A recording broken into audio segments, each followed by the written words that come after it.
Welcome to the complete animation of Aleu from Balto 2 Wolf Quest. And at the very end, I threw in the footage that is there from Balto 3. But basically, she only exists in Balto 2. Balto 2 is such a strange movie. It came out during the time when there was the big push for direct-to-video animated sequels. And I don't think that it was following the Disney trend of doing that. I think it was following just the Universal trend of doing that. Because Universal kind of started the whole thing with The Land Before Time 2, The Great Valley Adventure. Like, it's really weird that that movie came out in the early 90s.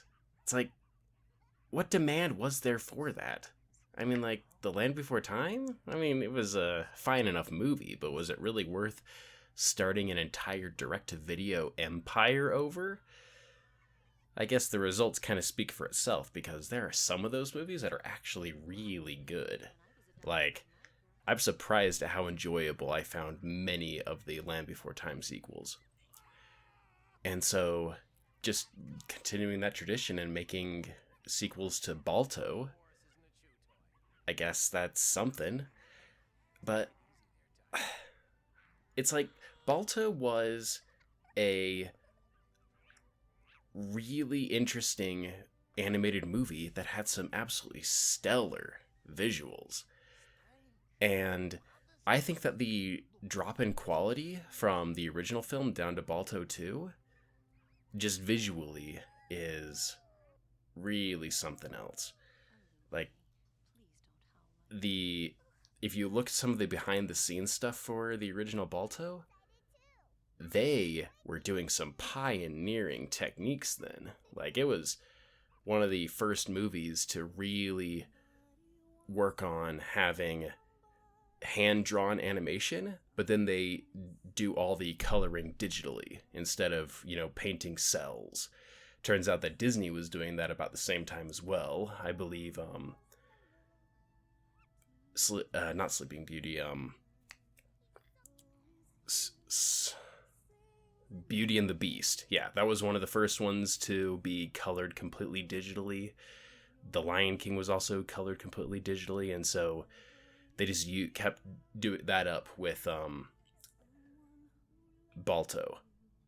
But Balto 2 is one of the pioneers in feature-length animation that is done basically completely digitally, and you can tell. Like, if you look at the first 5, I think it is 5 or 6 Land Before Time sequels, the art is all done traditionally, and it actually looks really good and holds up really well. But here in Balto 2, you get a bunch of, like, mishmash of stuff. Like, you get backgrounds that have compression artifacts. You have characters that just have, like, aliased edges. It doesn't look as polished. And now that we're in the movie itself, like, into the adult part of Aleu, it's like, clearly Aleu is supposed to be, an adult here, like late teens, early 20s or whatever sort of age. And first off, why are Muck and Luck still the same age? Is that, like, why they're shunned by other bears? Because they have some genetic defect that makes them never age? Or are they just gonna stay that way because those other characters and they're not allowed to age? I think that of all the things in the Balto sequels, the fact that Muck and Luck are basically the exact same age as they were in the first movie, while all of Balto's kids basically have grown up and become adults. Ugh. But let's talk about adult Aleu. I dislike her voice. No shade against her voice actress. I'm sure that she did exactly what she was put in the booth to do. But she has this sort of, like, high little sing-song voice that sounds like it should have belonged to a character like 5 years younger than her. But And also, I'm not the first one to point this out. I won't be the last, but why did they change Balto's eyes in this movie? Because, like, one of the big things in the first movie is that Balto's eyes were yellow where in the whites. And so in this movie, they're like, yeah, let's just have Aleu have that bit. And at least they fixed that in Balto 3. Like, basically, Balto 3 is just a better movie than Balto 2 in every way, shape, and form. And, like, that's not, like, even without the story. Like, with the story, it's even more of a better movie than Balto 2. But Balto 2 is just so confused story-wise.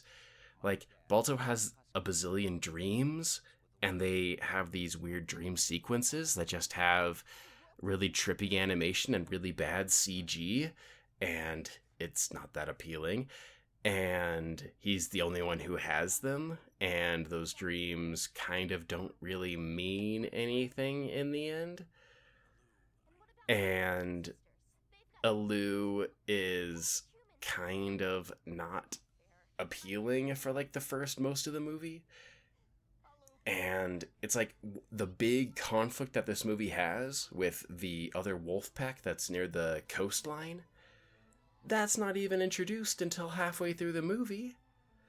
It's like in the behind the scenes footage of Atlantis the Lost Empire from Disney, the animators talked about how they had this incredible set piece for the opening of the movie, where it was like Vikings on the high seas fighting over stuff, trying to get the Shepherd's Journal.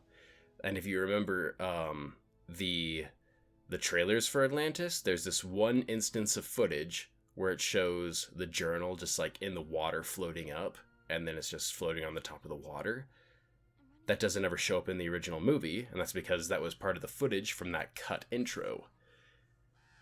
So basically what they said is they were going through playing that intro again, and one guy, as he was going through the rough footage, he's like, you know what?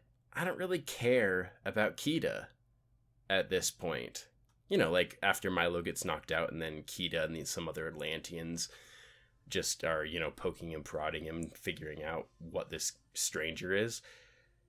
And one of the guys, he's like, I don't care about Kida at this moment. You got to make me care about her. You got to make me care about her, like, before now. And then they're like, oh, stroke of genius. We're going to have the entire first intro bit of the movie not be, you know, the legend of the journal, of the Shepherd's Journal. We're going to change it to be the fall of Atlantis and Kida's part in all of that. And all of a sudden, boom, it fixed the movie. We know we have an introduction to Kida, and we saw that she and her father and part of her civilization, you know, were on a dome that went under the sea. And so when we see her again, we're like, oh, that's the girl from the beginning of the movie. They should have done something with that, with the wolves on the coastline. But they didn't. And so it's like halfway through the movie, we have to start caring about this entire other, like, culture and what their problems are and how our main characters can solve it. Ugh. So, and like the other major gripe I have with this movie is this scene that's playing right now. This whole Aleu and Maru, I think his name is. He is this little mouse who basically is there to set her on her quest, but she kind of already went on it by running away from home. And this entire song that he has makes zero sense. I have been trying to come to grips with this ever since I started watching this movie when I was like 10. It's like, what do you mean? You saying, you know, I'm Aleu, son of Balto and Jenna, that's only saying what you are. You need to find out who you are. It's like, what are you even talking about? Who makes distinctions like that? And this movie never even explains what the distinctions are of between what you are and who you are. This movie, ugh. And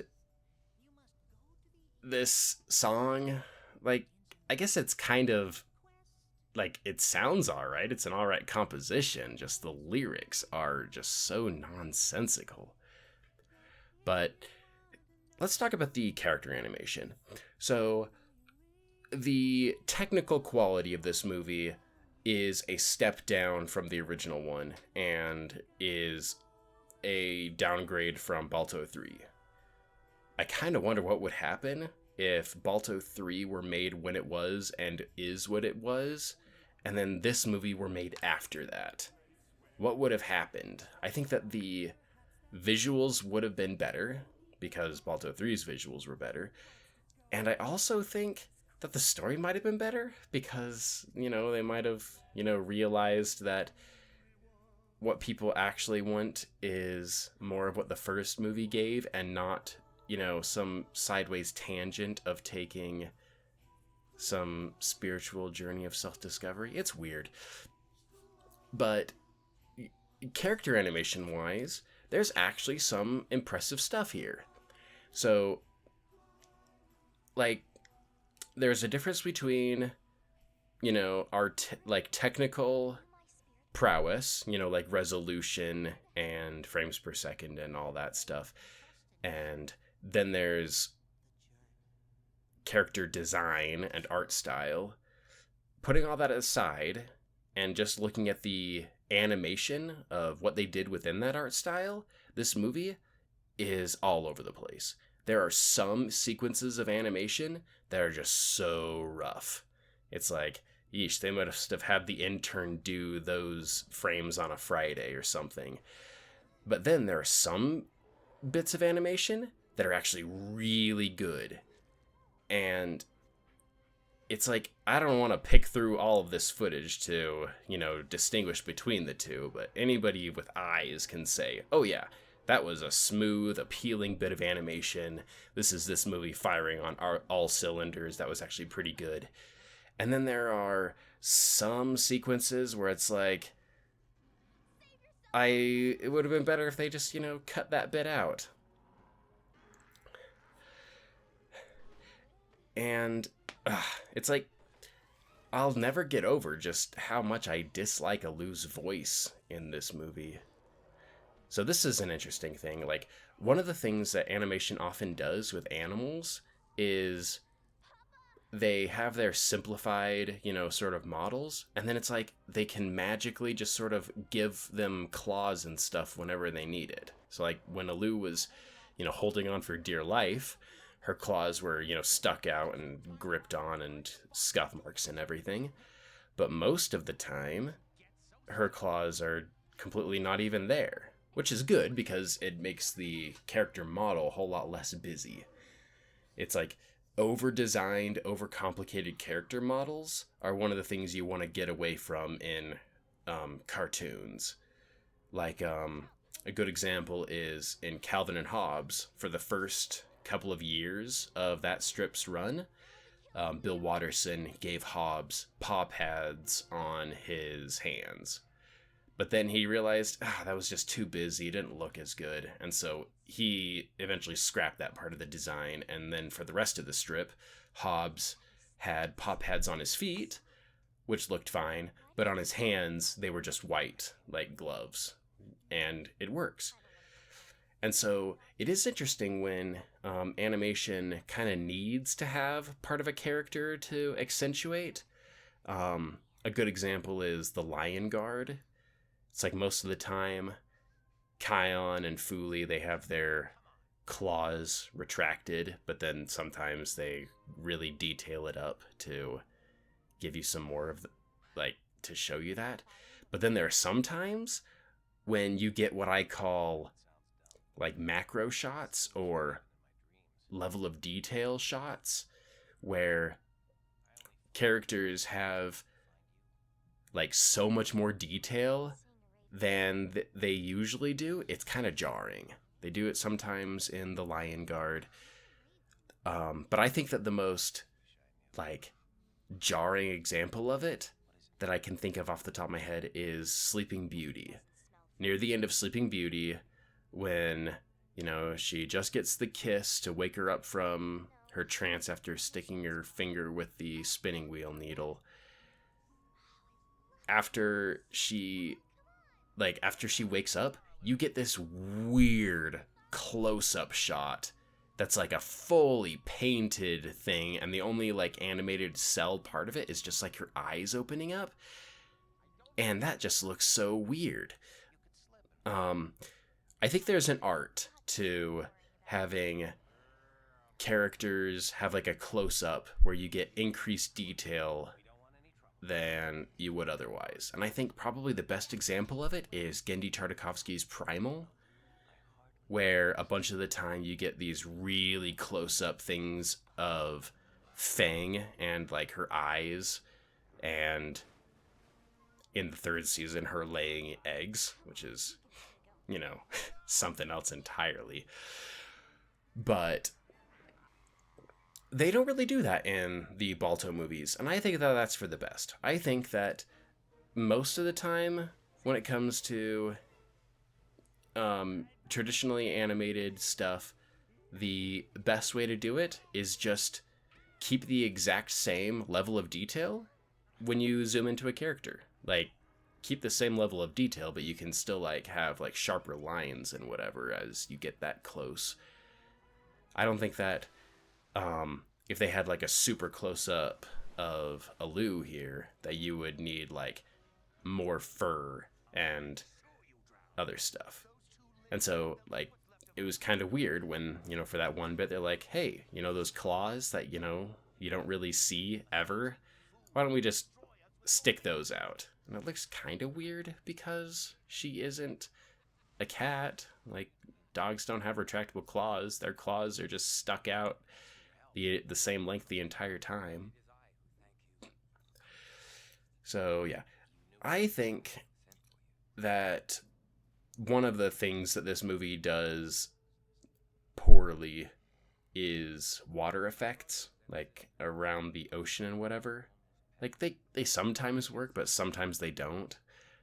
It all depends on if it's CG or not. If it's, a 3D model that's basically being used to be the surface of the ocean, then it doesn't look good. But then there's some bits where it's like, oh yeah, that's just, some slightly transparent 2D asset that's being thrown over the screen. Those work better. So, like, one of my biggest gripe with this movie, you know what? I don't know about my biggest, but I just have so many gripes with this movie. This movie could have been so much better. One of the biggest things that would have made this movie better is if they didn't, just shunt Jenna aside. Like, why couldn't Jenna have come along on this journey? Why couldn't she? Why couldn't she have been here? She's competent. She can take care of herself. Remember Balto 1, when she followed Balto all the way out into the wilderness and then fought a bear, grabbed the bear by the claw with her teeth, and then kicked it right in the face? Where's that Jenna? We never see her again. It's like everybody talks about, oh, we need more strong female characters, and then what they end up doing is making characters like Captain Marvel, where she's basically just exemplifying all of the traits of a man, super strong and stoic and, all of that stuff. Why can't we have, just regular females that also, have a bit of fight in them, but that isn't their big thing? Why can't we have more of that? Like, we had that in Balto 1 with Jenna, and they throw her away in the first quarter of the movie, and we don't really see her again. And she would have been such a useful part of this movie. And it's just like, remember, Aleu is half dog too. Like, she's half dog, wait, her dad is half dog, half wolf, and her mom is full dog. So that makes Jenna a quarter strain wolf. Yeah, she's more dog than wolf. Why isn't her mom here? Yeah, I just think that there is just so much about this movie that is wrong. But I guess the reason I care about it is because it's a sequel to one of, if not the favorite movie of mine. And it is still talking animals. Animated talking animals is a soft spot for me. Like I like that stuff. I enjoy it. And I think part of the reason is like I think that animation is kind of wasted on just human characters. You know, movies like Big Hero 6 or yeah, Big Hero 6 is the one that sticks out to me. It's like animation is so wasted on human characters because humans are common. It's like if you go to the movies, basically every movie you see most of the time is full of humans. And the reason why is because, you know, humans are real and it's easy to just point a camera at a human. You can look at a mirror and see a human. You can look at a mirror and make faces to it. You can, you know, wiggle your fingers around. You can make humans do stuff on command as a human. And what animation allows is for you to see something that you never see otherwise. Like animals talking. Animals that, you know, move like animals and look like animals, but they talk like humans. And that's really cool. I think that's one of the strongest things that animation can do. And then animation can go a step further and have anthropomorphic animals. This movie doesn't have that super anthropomorphic design. Yeah, it's interesting. Like, if you think about animals in animation, you can have an entire scale between how much animal they are and how close to humans they are. Where you can have all the way anthropomorphized, like in Zootopia or Sheep and Wolves. Or you can have completely natural, and just off the top of my head, you can have, like, interesting movie, Barbie and the Princess and the Pauper. Like, that movie is legit fire. Like, it's good. It has no business being as good as it is. And that movie has, like, animals that range from, you know, basically animals, but have a little bit of anthropomorphization, especially in the face and whatever, just so that they can move and talk a bit better. But then in the same movie, you have Preminger's horse. It's like there's Aleu, however you pronounce his name. He is a horse with heavily anthropomorphized face. Like, and he talks a lot. But then in the same movie, there's Preminger's horse that actually is just a regular horse. Like, zero anthropomorphization, and it's kind of weird to see that juxtaposition. And this movie has it a bit too, like just the Raven. It's kind of like a spectral thing, but most of it is just like a regular raven. And so comparing that raven to Boris, it's like, yeah, kind of night and day. So yeah, this little underwater scene, this one looks pretty good because there's no CG. But then when you get to some other parts where the seas are really heaving, yeah, it doesn't look good. Though it doesn't look as bad as the water at the very end of the Swan Princess. Like even as a kid, that water stuck out to me. So this is I think I've done a ton of complete animation videos from the Balto movies. I've done Caltag, I've done Jenna, I've done The White Wolf from Balto 1. Yeah, so that's another thing. This movie tried to say, oh yeah, remember the White Wolf from Balto 1? Yeah, that wolf is actually Balto's mom.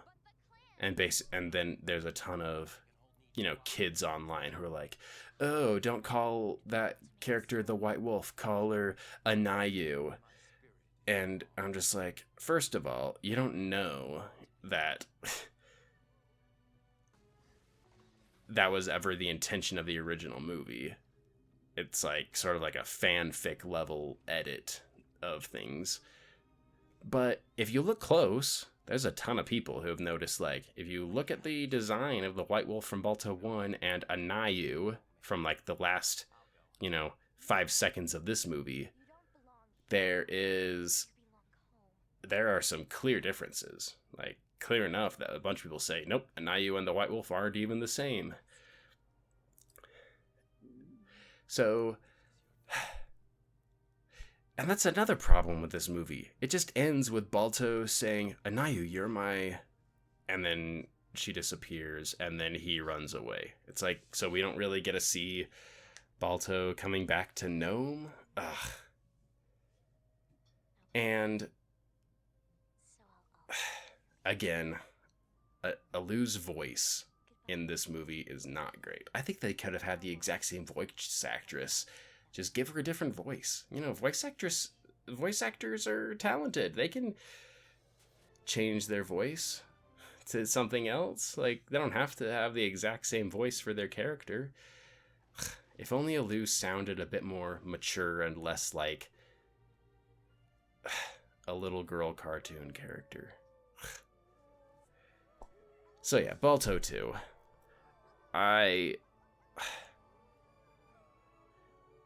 It's not completely devoid of merit, but it's also not great. So hopefully not everybody has to cringe through it the way I did. And here's just, the little bits of footage from Balto 3. I don't know if it's unique from Balto 2, but I threw it in here anyway. Thanks for watching.